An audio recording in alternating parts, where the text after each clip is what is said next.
What I want to show you guys today is something really simple and something that saves you a lot of time, which is an automatic watering system. And I have a video on a soaker hose and setting that up, but it's really inefficient with its water. You can see here, this is a drip line, much more efficient. See the hole here, the drip coming out is where I want it to be. Whereas a soaker hose, you can see it right here. It's pretty shady down under here, but it's dripping out everywhere throughout the entire length of the hose, rather than just one specific point.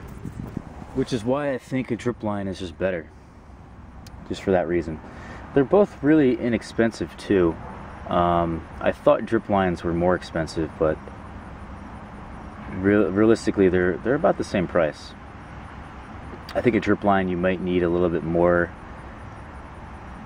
like little pieces and stuff, but they're both really simple. And what I have here is a Y connector here.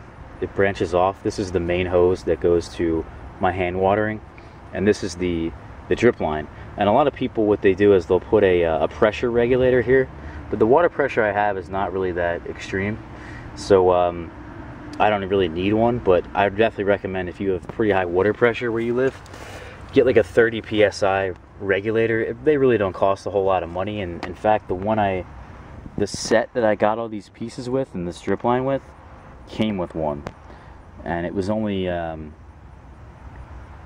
was really cheap from Home Depot. You can get them online at Home Depot. It's a company called Dig, and it's pretty good quality stuff.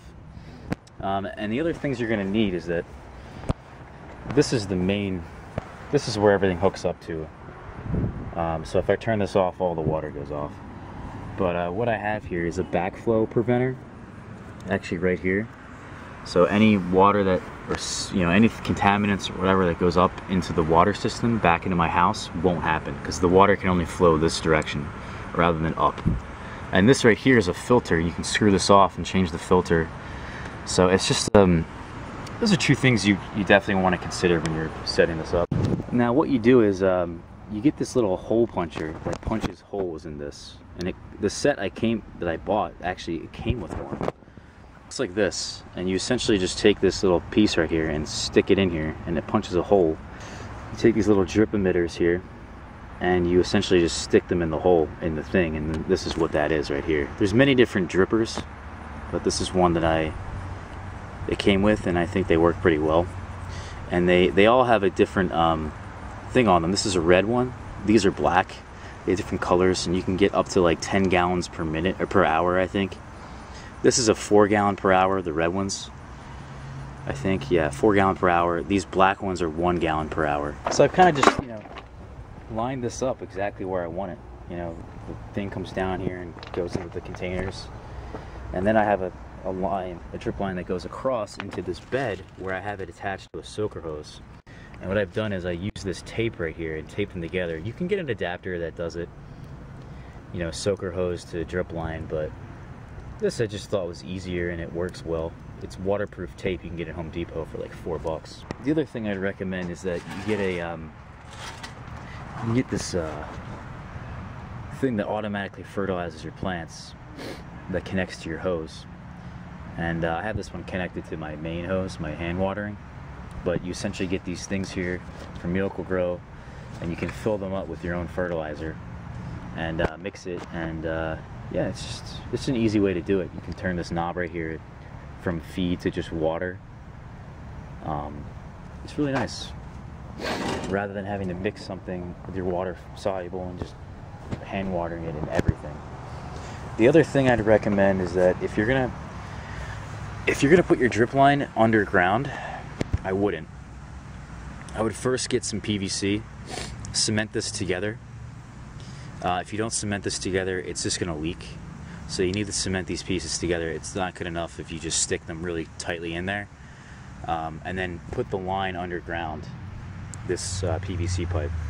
And the PVC pipe will last, and it's good with water. And essentially I just have it coming up through the bed.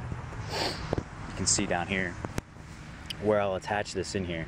I need a piece that I'm waiting for to come in the mail, but this will attach in here, and then it goes all throughout the bed, the drip line.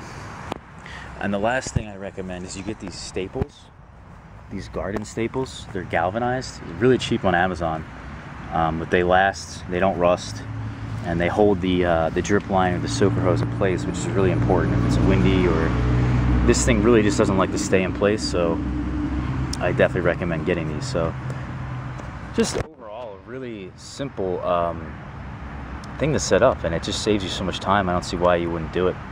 So thanks, this is Ross, and I hope you guys learned something. And you know, if you have a lot of trees or things you need to water, then this is the way to go. Thanks for watching.